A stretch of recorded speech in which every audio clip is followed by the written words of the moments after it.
Hello and welcome to Design Boss Dialogue, the podcast where bold and ambitious women in interior design come for real conversations to transform and take their businesses to new heights. I am your host, Lisa Marie Elkhadraoui, interior designer and business mentor, here to share my experiences and insights into running an interior design business, as well as empowering you to build the confident, profitable design business you've been dreaming of and truly deserve. In this space, we blend creativity with strategy to help you craft your success and thrive in the world of design. Every episode is packed with unfiltered, no BS conversations, daily inspiration and actionable business tips to turn your passion into a thriving, cash-rich business. Together, we're redefining what it means to succeed in the interior design industry, one intentional, game-changing decision at a time. So get ready to step up, elevate, and create the design empire you've always envisioned. Good morning. It is day 2 of the Christmas Advent Calendar podcast. I am excited to welcome on a dear friend and powerhouse of a woman in the property industry. Some of you may know her as the founder of one of the fastest growing podcasts for female property business owners. I have the founder and director of the Girls in Property podcast with me today. Athena Dobson is a thriving property investor and a dynamic community leader. She made a swift transition from a high-paying corporate job to a full-time property investment in just under a year. And as CEO of the Girls in Property, she is dedicated to uniting, inspiring, and empowering women in the property and finance sector through her podcast, community, and events. In a sector still largely dominated by men, she is driven to help women make informed investment decisions that align with their lifestyle goals, and here today to give her words of wisdom as we open the Advent calendar door to tip 2 to support you ahead of 2026.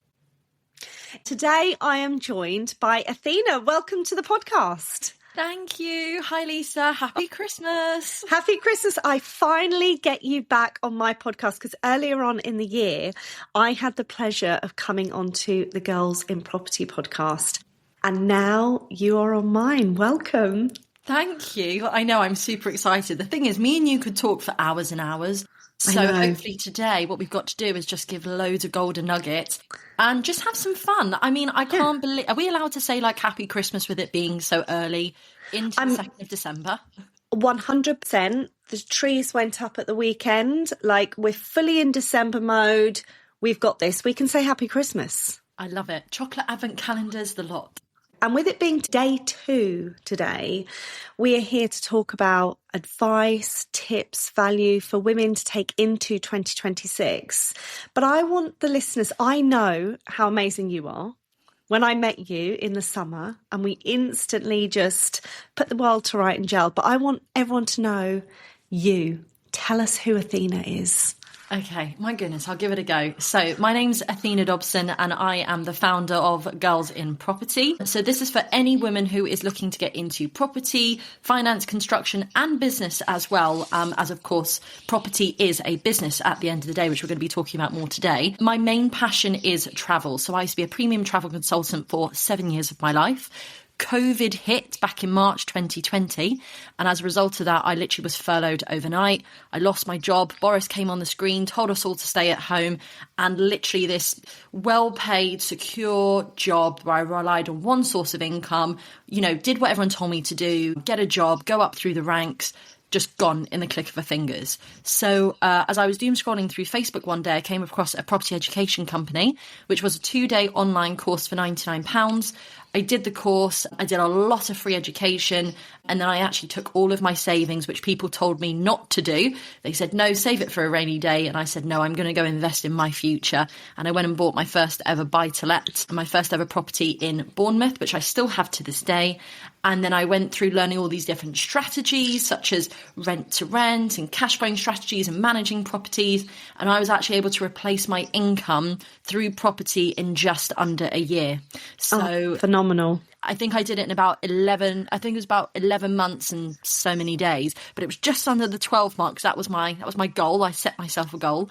And it's really interesting because, you know, I've gone through lots of different types of business ideas and lots of different types of notions of it, as it were. And so I'd love to really help the listeners today to really, really try and understand that, because, of course, I went from doing and starting this property business to then learning about the fact that there was no women within this industry. I always say, people always ask me the question, Athena, why did you start Girls in Property?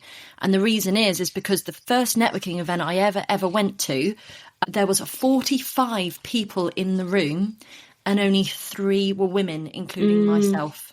Yeah. And I remember feeling really timid and really shy. And I thought to myself, and I know this for a fact, that if any other woman or a lot of other women, they would have just left that day and not returned back in. Whereas I went in and even I felt out of place, and I'm a fairly confident person.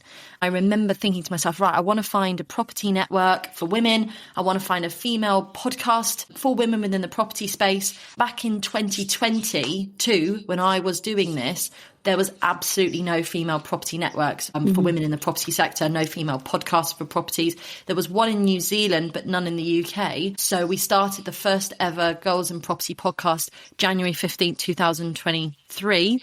And it's just reached 50,000 downloads. We're on 134 episodes and I host that, and I have done every single Monday ever since I began. And I absolutely love it. And I've built this community, events, everything now. So it's fabulous. I love it. And I'm so proud to be part of that gorgeous community. You are such a powerhouse. And I think having women like you in the industry is so important, because there are so many women out there that want to start businesses in property. But because property is such a wide scope, and obviously I know with being in it for the last 15 years that there's so many different endless opportunities, but it also can be really daunting coming into the world of property and not understanding terminology, what options are. And obviously today we're going to talk about business and give those tips and values. So what would your first piece of advice be for women for 2026 that would be looking to get into property off all of your kind of learnings and knowledge that you've had over the last kind of 6 years? So advice for women getting into property specifically, what I would say is that we believe, because this is what we've been taught, that we immediately need to jump into education. So I see a lot of women, which is understandably the right thing to do, and what I showed you that I just did. But what happens is that you become very, very much centered around this notion of constantly like a hamster wheel, that you need to constantly be learning and learning and learning. But what happens is that my advice would be I think people jump in too soon. They think they want to learn about buy-to-lets. They think they want to learn about commercial conversion. They think they want to learn about deal sourcing. They think they want to learn about rent-to-rent. And so therefore they go and they say, right, that's what I'm going to learn about. It's like saying, I want to learn English GCSE. I want to learn maths GCSE. Therefore I'm going to go and do that. But what people and women aren't doing specifically at the moment, and I'm seeing this day after day, DM after DM, is that they are rushing into it. And instead of actually starting with themselves. So what I have discovered this year by speaking to so many women within this industry is no one is starting with themselves. They're not saying to themselves, who am I? What is my desire? What is it that I'm looking for? What is it that I'm seeking? And then almost letting the strategy guide them in that. So, for example, the amount of times I have had women come forward to me saying that they want to get into rent-to-rent, for example, a cash flowing strategy, which is how I started. And I probably get majority of DMs after they hear my story of how I did it. But the more I talk to them, the more I realise that actually isn't what they want. Because rent-to-rent is a very fast-paced strategy where you need lots of time, effort. It's very quick, it's very fast, and there's a lot of rejection. And the more you speak to a person and you realise it doesn't suit their personality, it doesn't suit their resources, really key point, resources that they have available, you then say, this isn't going to work. Tell me about your other resources. And then they start telling you that actually that they've got this person that they've been speaking to for some time that's got a cash injection that they could put into a property of 250,000.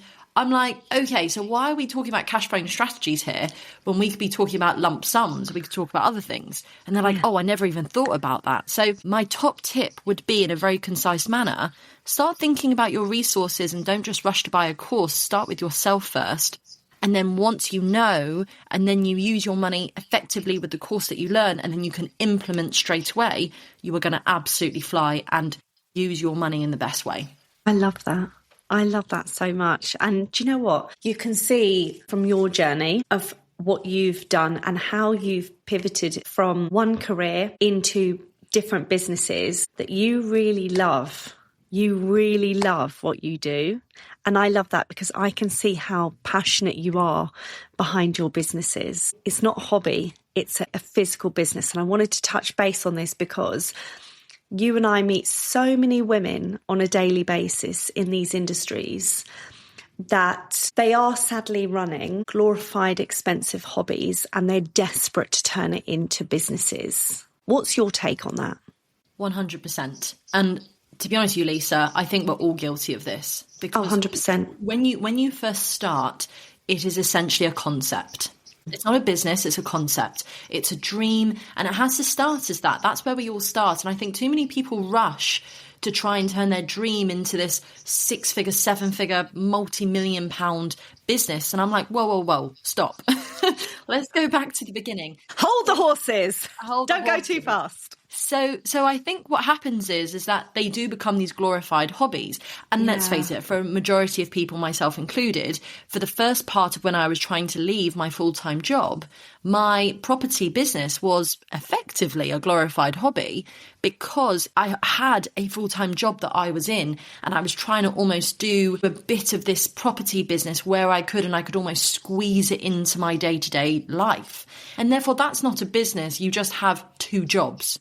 And a lot of people are scared to admit that, or a lot of people push back at that. And I'm like, no, that's not a negative. I'm not trying to insult you. I'm trying to just give you the reality of your life. So if a person is in a full-time job and they're trying to set up another business at the side, I'm like, okay, so you now have 2 jobs. You know, and they're like, no, I'm a business owner. I'm like, no, you have 2 jobs. 9 to 5 PAYE. Yeah. And you also have a side hustle, which is a passionate hobby that you're looking at, hopefully turning it into a business. Absolutely. And the top tip that I was thinking what I could really provide today, and one of my biggest lessons, and actually this lesson came from somebody who actually taught me this lesson, and I'm going to pass it on to others listening to this, is they said, Athena, you need to treat your business like a business. And at first, I had absolutely no idea what they were talking about. I didn't quite realize it. I said, I do treat my business like a business. And she said, no, you don't. You treat it like a glorified hobby. And I really had to sit and I really had to learn what that meant. And so here's my top tip and my advice to everyone listening. When you're thinking about starting your business, the wonderful thing that you get to do is you get to think of all these ideas. That's the fun bit, right? I'm going to start this program. I'm going to start this community. Let's talk about Girls in Property, because Girls in Property is a business, right? So let me give you some hardcore help here. So I thought I want to start a podcast. By the way, podcasts don't make money. Let's just say that for what it is. Let's just be really real here. Podcasts don't make money. You do podcasts because you love what you do, okay? Yeah. So I started this podcast with pure and utter love because I wanted to give value and I wanted to help people. Again, not a business, Athena, not making money, okay? Then what happened was that girls started to be attracted to it. Girls started to really get into it. So therefore, we then went on to create our first ever event. Now, again, reality check. We had 50 women at that event, but we had no business set up. I did it with my friend Sophie originally. We paid for it out of our own pockets, our personal pockets, and I think we just about turned over. I think we actually made a slight loss. Again, no money, not a business. But great party. So then what happens is my friend then said to me, Athena, this doesn't work. It's not making any money. I've got other commitments. I've got other things to do. I don't think this is going to work. And I said, that's fine. I see you. And we part in the most beautiful way. And she supports Girls in Property to this day. She's one of my best friends. But she said to me, you know, if you're going to do this, you have to do this on your own. And I said, right, okay. And I sat there and I said to myself, there is no money coming in. There is only love. There is only passion. There is only hope for this. But I'm going to go and I'm going to turn this into something amazing. So that's exactly what I did. And I incorporated it October 2023. I trademarked it. Again, pumping money in. Still no money being generated. Therefore, it's not a business. It's just an idea. It's just a concept.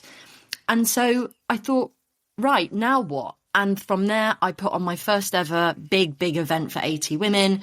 I put all of my money into it. I hoped and I prayed I'd sell tickets, which I did. And I made my first profit on an event, which I was like, yay! Yeah. But do you know what? Not being funny, it's still not going to feed you, is it? No, it's just like, okay, the second event is better than the first event, but it's still not a business model. Yeah, exactly. Oh, I made like $5,000 for the year. I think that might last me about like a month. No, I'm lying. It'll probably last me about 3. But at the same time, it's like, what is this? So then you start to think to yourself, okay, now how are we really going to look at this? So what you've then got to do is you've got to sit down when it's your business and you've got to think to yourself, what are the things that generate me money into this business? Okay. So you sit down and you go, what is my recurring revenue? Where is it that money comes in on a recurring basis? Okay, membership, tick. Now sponsorship, tick. Where is it that money flows in every single month? And where is it that lump sums come in every single month? Okay, events, courses, online, courses program, one-to-one mentoring, tick, tick, tick, tick, tick. And then you're like, right, how is my cash flow going to work so that I can also plan for the future? So one thing me and you talk about all the time, Lisa, and you do it beautifully, is this notion of cash flow. So that, for example, if there was a sponsorship opportunity coming up, which I'm now faced with in May 2026, I know if I can afford it or not based on the cash flow that is coming in and out of the business. Because it's like, well, this is coming in and this is coming out. And I think what I used to do, and I know a lot of people are going to listen to this and they're going to nod their heads and go, Athena, I'm guilty. And so am I, ladies. I'm guilty too. And Lisa knows this. If someone was to say to me, well, how's your business doing? I'll go, well, I just look at my bank account and I think, oh, that's a decent amount of money. My business must be doing well. How many of us are looking at our profit and loss reports? How many of us are actually looking at our corporation tax and thinking about how we could be moving money around? How many of us are actually... Wealth strategies. Wealth strategy. This notion of cash flow into the business and wealth. And you say all the time, Lisa, you say money flow in, money flow out, money flow in, money flow out. Money flow out. And it's only now, and I mean, what am I in now? So I set it up October 23. We're now just going into 26. So that's taken me 3 years. Yeah. With the right people, really key, the right people to look at me and say, okay, Athena, I get what you were, and I get that you were just trying to build a business and pumping into marketing and pumping into getting shown. But now, how are you actually going to really take this to the next level for Girls in Property? How are you actually going to set this aside? And how are you going to start to remove yourself from the business? Because that's another question, is are you just a busy fool and have you just got a job, or are you a business owner that the business can run without you? So hopefully that gives a few top tips. I love that. So effectively, it's treat your business like a business and absolutely love what you do day in, day out. It's so true. Do you know what? I speak to so many women as well, and I say to them, you've got a wonderful, gorgeous website. It's beautiful, but where's your pipeline of work? And they're like, well, I actually don't have any clients currently, but I'm hoping to get some.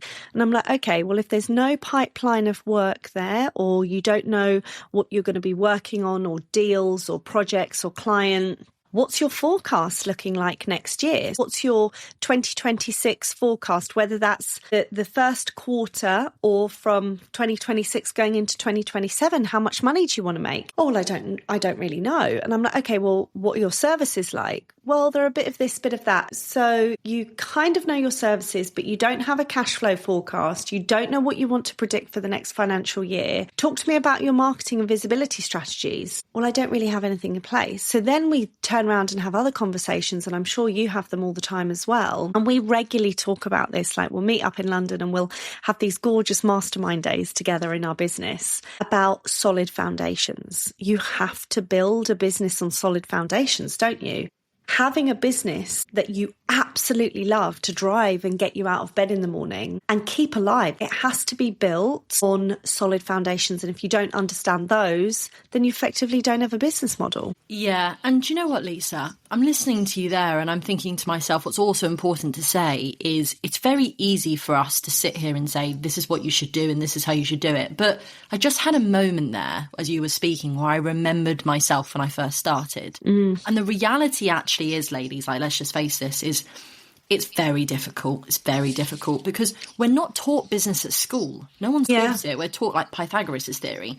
So what you end up doing when you're on your own is you're effectively just trying to fan the flames on your own.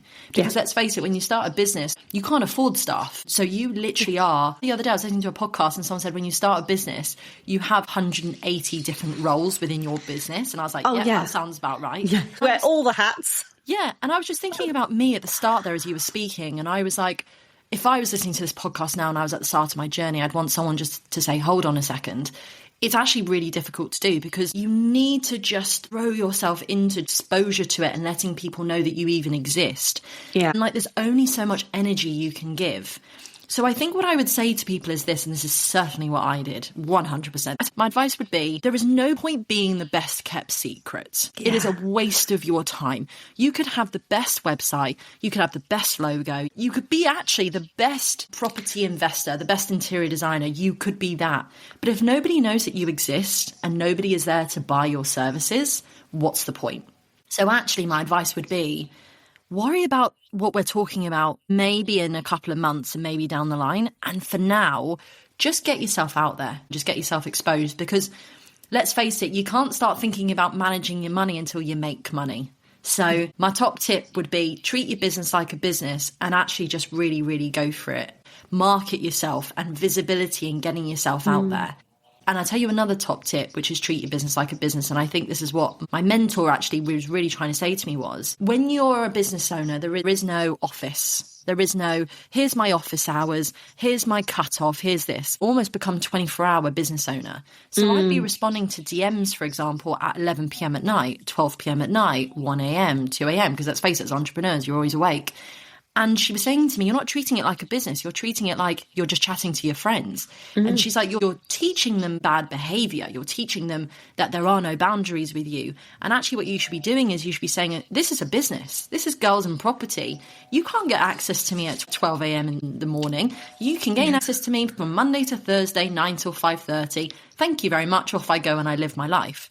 I burnt out twice doing my business. I burnt out twice. I've lost relationships along the way as a result. And this is the reality of what being a business owner is. And I wish that people talk about it more and say, treat your business like a business and not a glorified hobby. Do you know what? I can really relate to that. I remember the very first business I did was supporting British textile and home designers. I had a website, and when I look back now, it wasn't a business. It didn't have solid foundations. It was just a really glorified hobby. But because I was pumping so much into this hobby and not focusing on it being a business, we can't hide away from these things. We've got to talk about them. And I know both in your coaching circles with the women that you coach and mentor and mine as well, we talk about the implementation of structure, boundaries and energy, because both of us, we're very much on the same page when we talk about the internal work that we do to ourselves as a business owner. Both of us are very passionate in mindset as well. And I always remember, and I think it was about 2 businesses in, where I really thought about business has to all be about strategy. I never really thought about the foundations as much, but I never even thought that internal conditioning, priming, or energetic work would have a play at all until I got exposed to it. And this is something we talk about a lot with you and I, is pouring into your own cup and setting your boundaries. That's perfect that you said that about the times, because you will burn yourself out if you don't put boundaries and non-negotiables in place. 100%. And I tell you another thing also, just to help everyone, is The reason I burnt out, and I'm sure, again, a lot of people who agree with this, is because you convince yourself that you're working really hard when you start a business. You go, I've worked really hard today. I've worked 12 hours in my business today. Yeah, but what did you do with those 12 hours? How did you spend those 12 hours? How did you? But let's not bull crap ourselves here, right? So you convince yourself that you've worked really hard because you're exhausted at the end of the day and because you've worked these hours. But you've actually only contributed to your business, on average, I'm going to go maybe 2 to 4, because the rest of it has been procrastinating. I always use this analogy whenever I mentor, because I'm a massive Disney nerd. I say, you're flapping around like Flounder from The Little Mermaid. You haven't got a Scooby-Doo what you're doing, and you're literally throwing it at a wall and hope it sticks. That is not using your time effectively. And you are lying to yourself. You're lying if you think that you are working 12 hours a day and you are this badass bitch and you are burnout and I've got this badge of honor because I'm going to bed exhausted and look at me work so hard. I've been there, I've bought the t-shirt, I burnt it twice. Don't do it. You're better off, I swear to you, please listen, this is the best advice that I can ever give to you. You are better off really focusing for 2 to 3 hours in your business a day, dedicating that time and then going for a walk or living your life. You are so much better doing that because you will be healthier for it and you will be more creative. It's the best advice I can give you. I love that. And I think it's so important, to really be mindful of ourselves and how we operate within this business model. And going back to saying, treating your business like a business, it needs to be thought about. If I am burnt out and I am overstimulated, actually, I'm not giving the business what it deserves. I am actually damaging that because the person that is behind the wheel of that business is effectively not driving the train properly or the car properly. It's just going to crash and burn. So then what? The business just lies there for 2 or 3 weeks while you're in complete burnout mode and you just go back in and pick it up again. Exactly. And you know what? Sometimes life happens to you. And earlier this year, there was a time where I actually had to step away from the business for a week. I just wasn't in the right place to do it. And what was weird was, and people who know me well will know that I was very uncomfortable with this, I was forced to watch what the business would do if I wasn't in the business, and it forced me to watch it.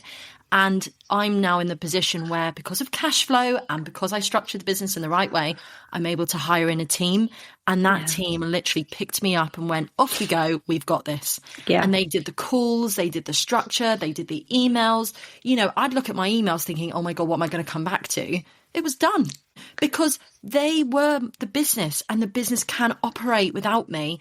Yeah. And now I sit here going, I think I've actually got a little bit of a business, Lisa. I wouldn't call it a little bit of a business. I think there's a multi-6-figure, beautiful powerhouse of a business. Because I remember when we met up in London back in October and we were going through all those beautiful conversations and talking about financials, and we both had a moment and we're like, yes, look at it, it's a multi-6-figure business. So we had a financial day, and which again, admitting, Lisa said, when was the last time you did this? And I'm very honest and said, I haven't done this in a while, Lisa. And you were like, that's not okay. I'm like, I know. And then we did it together and I was like, holy crap. I was like, it's actually doing quite well.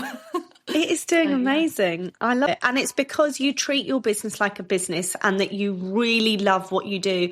You love what you do so much that you're happy with also consistent tasks that need to be done on a weekly basis to keep that business operational. And you have the discipline behind it.